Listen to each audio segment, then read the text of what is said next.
Hey there, you looking kinda cute. Please consider subscribing and check out our Patreon for more. Enjoy the video. I always get nervous at airports while I wait for my bag to show up after a trip. If it gets sent to the wrong place, what do? It looks like everyone else's bags get here before mine.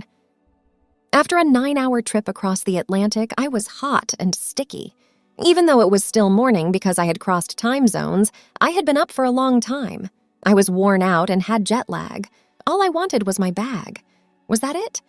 A lot of different types of people were taking their bags from the carousel and taking them to customs. I was also in a hurry. I was going to meet my online friend Carrie, who I had never met in real life. Not many people were still on my flight. That's when I knew I was the last one. There were no more bags showing up. I waited for a while, then I went up to an airplane worker. He told me he would find out and left. I waited for 10 more minutes. He came back and said that all the bags from my flight were gone. He said it was likely that the bag would be coming soon. I could wait for it, or if I left a phone number, the company would call me and bring it to me. I gave him Carrie's home address and phone number and left to get through customs to meet her. I thought she might have given up on me by now, but she hadn't. There she was, wearing a nice suit and standing by the gate with a card that had my name on it. The picture she sent me of her looked just like her. Actually, she looked even more beautiful. She was tall, stylish, well-dressed, and pretty. I thought, yes, I'll enjoy staying with her. We said hi. I apologized for being late and mentioned that my suitcase was lost, and I had given them her information. She said not to worry. She was sure the airline would find it and send it to her house or apartment. We parked our cars, got into her saloon, and soon we were going to the small town 50 miles away where she lived. She showed me around the 2-bedroom apartment in just a few minutes and set the pot on to make coffee. "I think you need a hot bath to get clean and change clothes while I make lunch," she said, after we sipped our coffee. "I forgot to tell you about your bags. All the stores are closed. You can't buy anything because of the holiday. I guess there could be something you could wear that I made for you." After seeing my face, which was a picture of uncertainty, she said, "Don't look so unsure. I mean pants and a t-shirt. No matter what, your bags will show up soon." She went and got a towel dressing gown and told me to go to the bathroom, put it on, and bring her my clothes to wash. Soon after, I was lying in the tub, washing away my worries and the dirt built up during the trip. Carrie was very nice and friendly, just like the way she sounded on the phone. I only wanted my bags to get here. I changed out of my bathing suit and got out of the tub. Carrie was sitting in the living room, reading a magazine. "Have you seen my bags yet?" I asked her. "No, so I made your bed with some clothes. I hope they work." "They were the biggest and most manly ones I could find," she replied. I said thanks and went to my room. There were pants, a long-sleeved t-shirt that was too big on me, some simple underwear, and black opaque pants with nylons. Wearing tights? That wasn't what I expected. Still, no one would see. I wore the underwear and nylons, my t-shirt, and tried to get into the blue jeans. They were too tight and a little too short. Still, by taking deep breaths and with a lot of effort, I got the button up. After putting on the black loafers I had come in, I looked at myself in the mirror. In the jeans, I looked fine, if a little boyish. I went to show Carrie. She said, "Very nice." "Oh, I'm sorry about the nylons. I don't wear socks." I said, "Oh, that's fine. No one will know. These jeans don't fit quite right, though. Why can't I put my own back on? They're not really dirty." "It's too late now. They are already being washed. You'll have to deal with these ones." We ate lunch in the kitchen, which Carrie served. Every time I moved, the pants were getting tighter around the waist. By the end of the meal, it was getting too much to handle. "Hey, Carrie," I asked, "is it okay for me to wear these jeans? The waist is way too tight. They're starting to hurt. I don't think you have anything else with a stretchy waist. Do you have any track pants?" I wasn't very hopeful because I knew Carrie wasn't very active. "Not really," she answered, "but I'll check my closet." She left and came back in a little while. "Here are some things you could try if your waist is bigger," she said. "John, I don't think you'll like them." "What's the harm?" "Those are skirts." She held 3 coat hangers in her hands, She held out the navy blue skirt first. "This is what I wear to work." She also said that it was a beautiful color. The second was a long black pencil skirt with a slit in the back. Then she showed me the third one, a tartan pleated kilt. She asked, "What do you think?" What did I believe? There was something embarrassing about the thought of wearing a skirt in front of a girl I had just met, a girl that I really liked. What choice did I have? These jeans were killing me because they squeezed my waist and stomach. It wouldn't hurt to try them on.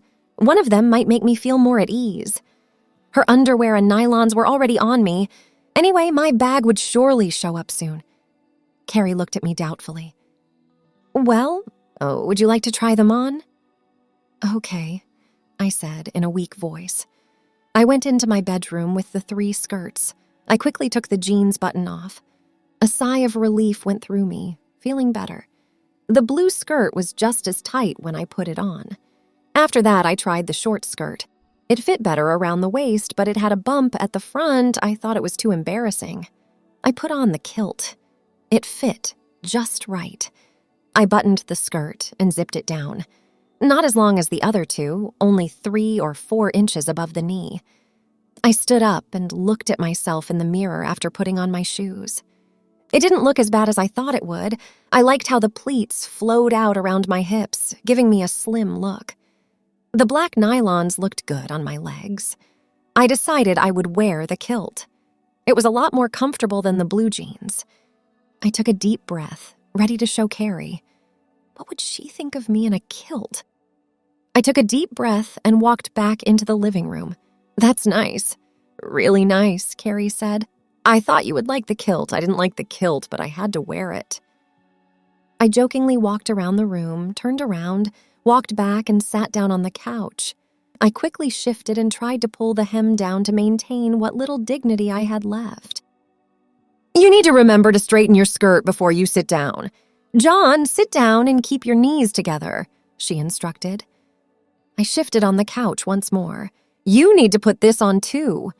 She handed me something while I was sitting down. It was a white nylon waist nip with lacy edges.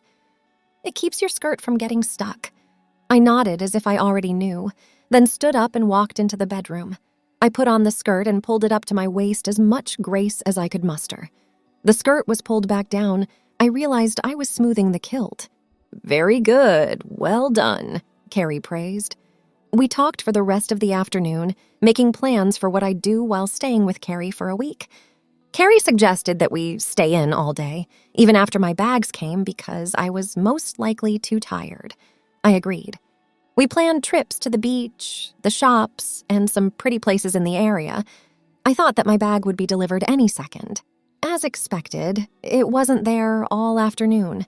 At first, it was weird to walk around in the skirt, but I got used to the swish of the slip and found it surprisingly easy to move and soon forgot all about it. I was surprised to find that I was quite comfortable walking around the apartment in a skirt. I was hungry again around 6:30 p.m., but there were no clear signs of a meal being made. Carrie casually mentioned, "I forgot to tell you that my favorite diner has a table set aside for the 2 of us at 7:30. Tonight. But Carrie, what should I wear? My bag hasn't been found. Are my pants dry yet?" "No, I'm afraid not. I just checked them half an hour ago and they were still totally wet." "Then I can't go out. It's not possible. You have to cancel." "Jonathan, don't be silly. You can go. Getting a spot there is hard. That's it. They won't let me book with them again if I cancel. You may need to hide your beard, put on a wig and some makeup. It's very dimly lit inside. No one is going to know." "I'll do the talking." "No. Is the room going to be full?" "Yes, but you won't stand out." We had a short argument. It was clear that she wanted to go and I was a guest, so I gave in. I used someone else's razor to shave. She found a dark brown wig about the color and length of my shoulder-length hair. I put it on and then stayed still while she applied makeup to my face. She insisted that the makeup wasn't enough. I had to wear mascara, eyeshadow, eyeliner, and lipstick. To complete the transformation, perfume was sprayed on my neck and wrists, and my nails were painted bright red. She put all her makeup in a small purse and gave it to me to carry. "You might need to fix things up if it runs," she told me. "There, and you look very presentable," she assured me.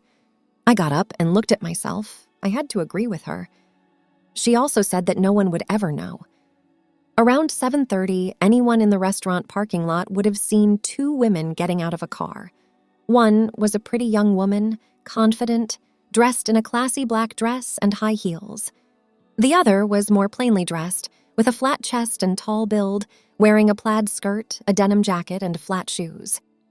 This second girl looked down at the ground and seemed very shy and nervous, not making eye contact. That was me, and I felt terrible. We took our time entering the restaurant. As promised, Carrie spoke for me the whole time. When we walked in, she said, "Good evening, Armando. I've reserved a table for 2 for 7:30. Indeed, Miss Watson," he replied. Then she introduced me to him. "This is my friend Natalie." Armando took my hand, brought it to his mouth, and kissed it. I gave a sweet smile, trying to avoid making eye contact and hide how I really felt. "It's great to meet you.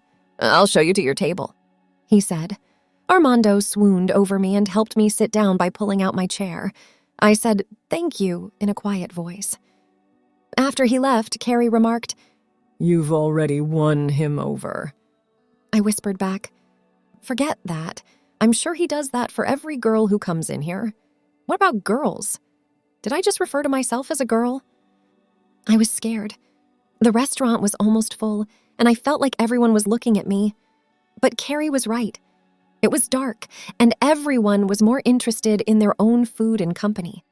They didn't pay attention to the odd girl in the plaid skirt. I felt a bit better. Carrie ordered our food. Nothing untoward happened while we ate. When we asked for coffee, Carrie suggested I go to the restroom. I whispered to Carrie that I didn't need to go, but she insisted that I should powder my nose. It dawned on me that I needed to touch up my makeup before we left, so I did. I tried not to draw attention to myself and headed for the ladies' room. It was a relief to find it empty. So far, so good, I thought. I checked myself in the mirror, applied a bit of makeup and lip gloss, and felt ready to face the world again. No one seemed to have read me, which boosted my confidence. "Natalie, would you like to have a drink at this bar?" Carrie asked. "Don't be ridiculous. Let's leave." Carrie got the bill, we paid, and then we made a direct trip to the parking lot. When we got back to Carrie's apartment, she went to get me a drink and I sat down on the couch. It was clear I needed a drink. She soon came over with 2 glasses and sat down next to me. "Thank you." Our thighs, clad in nylon, were almost touching. I liked how close she was, and if I had been wearing something else, I might have made a move. She praised how great my evening as Natalie was and how good I looked. I felt a little bad about myself, but I was becoming more comfortable with my appearance. The answering machine had a message. "Your bag has been found and will be here in the morning," Carrie relayed. This was comforting in 2 ways. First, to get my stuff back, and second, to stop being Natalie. But it wasn't as difficult as I thought it would be. Then Carrie and I might have a chance. Carrie then said, "I think it's time to go to bed. It's been a long day for you. There's a nightgown on your bed for you. You'll find some makeup remover on the dresser. I'll see you in the morning. Nighty-night." I stood up after she did. Suddenly, she hugged me and kissed me on the lips. "Thank you and good night," I responded. The hug was a little more intense than when 2 girlfriends hug. As I went into my room to get ready for bed, I wondered, did Carrie like me? Did she like how I looked this way? I took off my makeup and put on the nightgown, which was short, lacy, and very girly. After going to the bathroom, I went to bed feeling tired, happy, and confused. The next morning, Carrie came into my room. She drew the blinds. "Time to rise. It's 10:30. Your bag has arrived." "Oh, my bag!" The events of the previous day quickly came back to me, including what I wore to bed, a very girly nightgown. I rushed out of bed and into the bathroom, happy that my bags had finally shown up. I cleaned up, shaved, and went back to my room. Carrie had placed my case on the bed. I removed the sticky security sticker, found the key, unlocked the padlock, and unzipped the case. When I opened it, I was shocked. This wasn't going to help me. At the top of the case, I saw a black dress and black high heels. "Carrie, this isn't my case," I yelled. Carrie came in. "What do you mean?" "This is not my case, but it had your name on the tag. And the security sticker, it has to be yours."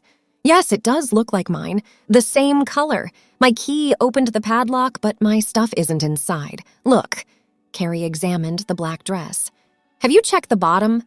"No, I don't want to. That's not my stuff." "Your things aren't underneath?" "No, I don't know." "Look around." She began to open the case slowly, holding each item up to the light as if to inspect it, then carefully placing it on the bed. First, she removed the black dress, which was too short. Next, the shoes. Then a long brown skirt. After that, a white top, a tote bag that looked a lot like mine, a makeup bag, a short pink skirt, a bright pink swimsuit, and long black pants, a blue top and skirt. 2 summer dresses made of cotton, a red stretchy top, a purse, jewelry, 2 short nightgowns, a white dress, a long black dress, a black shirt, a short blue skirt, a pair of court shoes not as high, a pair of nylons and socks, several bras and underwear. All the clothes looked very nice. I certainly wouldn't have minded my girlfriend wearing them. "John, are you sure none of these clothes are yours?" "What do you mean? Do I look like the type of guy who would wear these?" I gestured to the pile of clothes. "Right now, John, yes, you're wearing a frilly nightgown. Your nails are bright red. Are these clothes yours?" "No." "They should belong to a man." "They are not mine. I had never worn a skirt before yesterday." "Okay, but think of the positives. You won't need to borrow my clothes anymore." "What do you mean?" "All of these are British size 14. That fits you." "Don't be ridiculous. What else do you think?" "Go back to the airline and tell them about the mix-up." "How could you? There were no breaks in the security sticker. They brought your bag here as instructed. They had no idea what was inside. Please, get dressed as Natalie and join me for breakfast." That made me wonder why I didn't just find Carrie's clothes, clean them, put them on, and take my Visa card to the store. The fact was, I had forgotten all about them. It was also fun to be Natalie last night. Carrie even seemed to like me that way, and maybe I did too. I decided to give it another try. It would be easier than taking off the nail polish. "Also," she added, "you should shave your legs." I looked down at my hairy legs sticking out from the bottom of my nightgown. "Start the kettle for some coffee. You can count on me in 10 minutes, I declared, giving in. "That's 15, she said as she left. Girls never get ready quickly. Thanks for watching. Check out Patreon if you want to have early access to the other parts. If not, it will be online in a couple of days.